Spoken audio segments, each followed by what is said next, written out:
Hi guys, welcome to the channel. Thank you for joining me and thank you for your continued support. Okay, so Stephen Timms has clarified just what his role is and just what the role of disabled charities are within the Timms report review. Now he's talked a little bit about who is going to be involved and kind of the numbers involved and what his role is apparently going to be. So I'm going to show you the article which talks about this, and then you can let me know afterwards what you think. Let's take a look. Disabled people and campaign groups will have direct influence over the government's forthcoming review of personal independence payment, so Stephen Timms has told the iPaper. The Minister for Social Security and Disability said the review would be led by 2 co-chairs and a steering group of around a dozen people, most of whom will be disabled, including representatives of disabled people's organisations. Between us, we will work through the whole set of issues during now and the autumn of next year, he said. The report that is produced at the end of that will be a joint output from all of us. I won't control it. I'll be one of the group. What I'm hoping will emerge from that is a consensus about the right way forward. The Timms review, expected to conclude in autumn 2026, was announced in July after the government was forced to scale back the most controversial elements of its Universal Credit and PIP bill.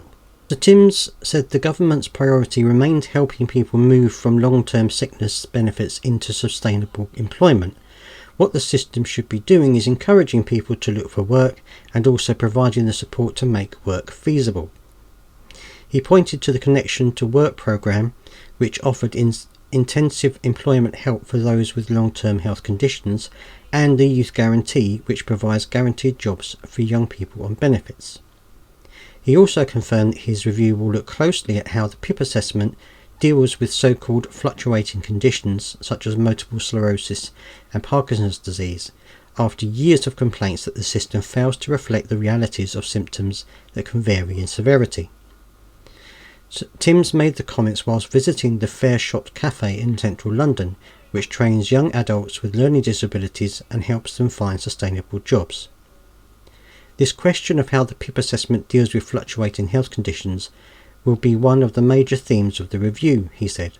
In terms of the complaints I see at the moment about how things work, the assessment of fluctuating conditions is one of the most frequent complaints. That will certainly be high up on our agenda. Timms stressed that no one currently receiving PIP will see changes to their eligibility while the review is underway. What I can confirm is there will be no changes to eligibility for personal independence payment until my review has concluded in the autumn of next year. What happens after that will depend on what emerges from this co-produced review. The comments are likely intended to reassure campaigners and MPs after weeks of uncertainty over the pace of the welfare reform. The rest of the article goes on about stuff that I've already spoken about before, so I didn't mention it in this video, but I will leave a link to the article so that you can read it yourselves at your leisure.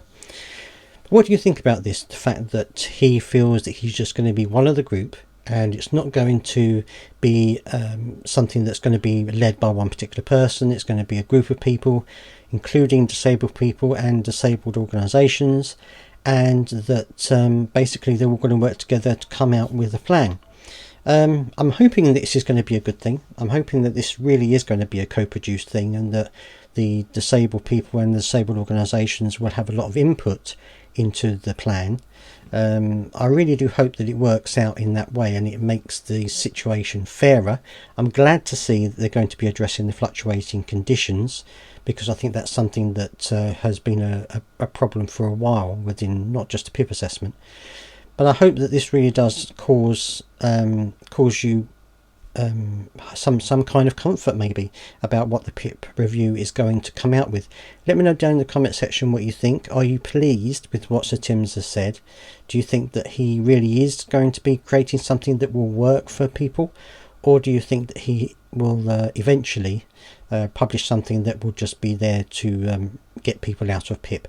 Let me know down in the comment section what you think. I'd love to hear your thoughts. Please do subscribe if you got this far, and I'll see you next time.